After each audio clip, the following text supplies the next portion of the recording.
Hello दोस्तों, आप सभी का स्वागत है आपके अपने YouTube channel tech to back में।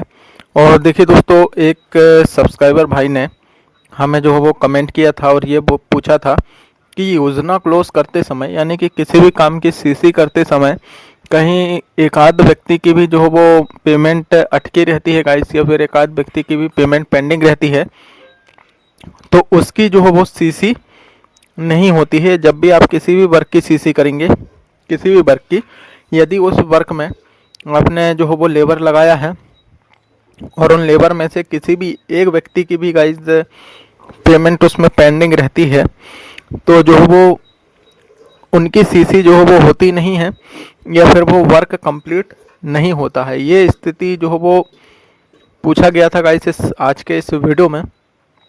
तो मैं आपको एक चीज़ बता देना चाहता हूँ। देखिए, जब भी आप कंप्लीट वर्क वाले ऑप्शन से जाके जो है वो सीसी करते हैं किसी भी वर्क की और नेक्स्ट करते हैं, और फाइनल ऑप्शन पे जब आप जाते हैं तो वहाँ जाने के बाद आपको एक ऑप्शन दिख जाता है कि फिल ई मास्टर रोल अटेंडेंस, ये मास्टर क्रमांक है, मास्टर क्रमांक ये है और इस मास्टर में जो है वो पेमेंट पेंडिंग है, इसलिए ये वेजलेस जो है वो ये वर्क कंप्लीट नहीं हो पा रहा है।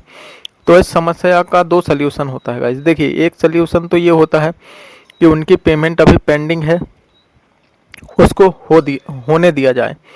या फिर एक प्रॉब्लम ये होती है गाइस कि जो वो पेमेंट उस मास्टर में बाकी सभी लोगों की पेमेंट हो गई है, लेकिन एक या दो श्रमिक की पेमेंट नहीं हो पाई है। एक दो जितने भी श्रमिक की पेमेंट नहीं हो पाई है, वो किस कारण से, कि किसी का जो है वो अकाउंट जो है वो बंद है, अकाउंट बंद है, या फिर किसी की डीबीटी नहीं है, या फिर किसी भी कारण से, कोई भी कारण हो सकता है गाइस कि उनकी पेमेंट जो है वो अटक गई है।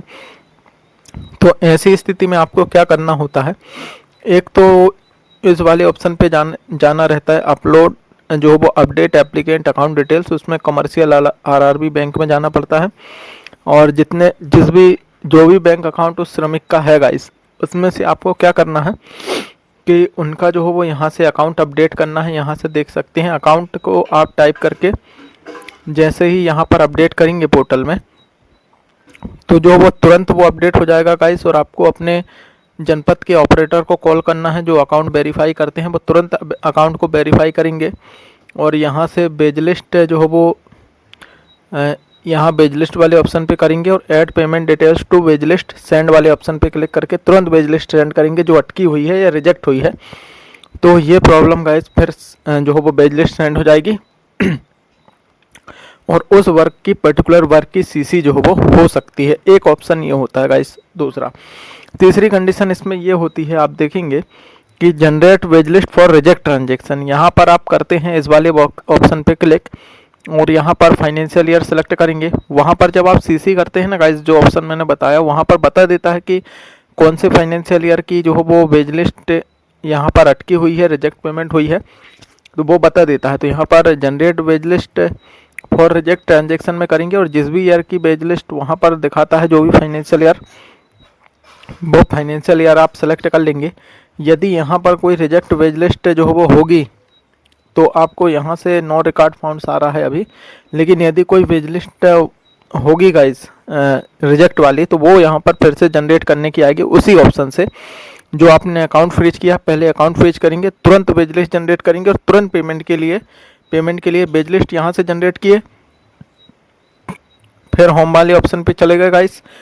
यहाँ पर गाइस ये वीडियो उन्हीं लोगों को समझ में आएगा जो पहले से इस पोर्टल पे काम करते हैं, उनको ही समझ में आएगा, बाकी को समझने में समस्या हो सकती है गाइस। इसके लिए आप मेरे पुराने जो वीडियो हैं उनको देखिए, चैनल में सारी डिटेल आप समझ जाएंगे। तो यहाँ से add payment details to wage list and send वाले ऑप्शन पे कर देंगे जनरेट करके तुरंत। तो एक तो ये ऑप्शन होता है गाइस, यहाँ पर भी प्रॉब्लम होती है। दूसरी प्रॉब्लम कहाँ होती है, ये रिवर्ड वेज लिस्ट में। कई बार क्या होता है, जब वेज लिस्ट रिजेक्ट होती है तो किसी भी कारण से वो अकाउंट बंद है या फिर डीबीटी नहीं हो पाई है श्रमिक की, उस कारण से वो यहाँ पर रिवर्ट वेज लिस्ट में आ जाती है। तो जो भी फाइनेंशियल ईयर आपकी जो वेज लिस्ट प्रॉब्लम कर रही है वो फाइनेंशियल ईयर सेलेक्ट करेंगे और यहाँ पर वो वेज लिस्ट नंबर दिखा देगा गाइस, यदि रिवर्ट में होगी तो। यहाँ से आपको रिवर्ट को आपको फिर से जो है वो रिवर्ट कर देना है, यहाँ से रिवर्ट वाले ऑप्शन आता है, रिवर्ट कर देना है, फिर वेज लिस्ट जनरेट करना है, फिर पेमेंट के लिए सेंड करना है और फिर उस पर्टिकुलर वर्क की सीसी करके देखना है। तो ये 3-4 ऑप्शन थे गाइस। इन ऑप्शन पे आप ढूंढ लेंगे कि आपकी जो रिजेक्ट वेज लिस्ट है या फिर रिजेक्ट पेमेंट वर्कर है या फिर किसी भी वर्कर की रिजेक्ट पेमेंट है वो कहाँ किस ऑप्शन में दिख रही है, कहाँ पर उसमें समस्या है। तो वो समस्या सॉल्व करेंगे, तुरंत सॉल्व करेंगे और उसके बाद फिर इस वर्क वाले ऑप्शन पे जाएंगे और वर्क वाले ऑप्शन पे क्लिक करने के बाद आपको एक ऑप्शन यहाँ कंप्लीट वर्क का दिखता है, इस पर क्लिक करेंगे और वर्क की सीसी कर देंगे। और इतना सब कुछ होने के बाद भी गाइस यदि आपको समझ ही नहीं आ रहा है कि कौन सी वेज लिस्ट रिजेक्ट है या फिर कहाँ पेमेंट रिजेक्ट है, मिल नहीं रही है, तो इसका एक उपाय है गाइस, आप अपनी जनपद पंचायत में जाइएगा और वहाँ पर EO होते हैं मनरेगा के, असिस्टेंट अकाउंट ऑफिसर होते हैं ये, इनसे आप संपर्क कीजिएगा। ये आपका काम जो है वो सॉल्व करवा देंगे गाइस, ये सर्च करवा देंगे कि आखिर कौन सी वेज लिस्ट है और वो कहाँ जो वो अटकी हुई है और क्या प्रॉब्लम उसमें है। या फिर जो डेटा एंट्री ऑपरेटर होते हैं जनपद पंचायत में मनरेगा के, उनसे भी आप मिल सकते हैं और EO साहब से मिल सकते हैं। यहाँ से आपकी समस्या का समाधान निश्चित ही हो जाएगा गाइस। तो उम्मीद करता हूँ ये छोटा सा वीडियो था आपको पसंद आया होगा। दोस्तों पहली बार चैनल पे आए होंगे तो सब्सक्राइब जरूर कीजिएगा चैनल को, ताकि इसी तरह के वीडियो मैं आपके लिए लाता रहूँगा।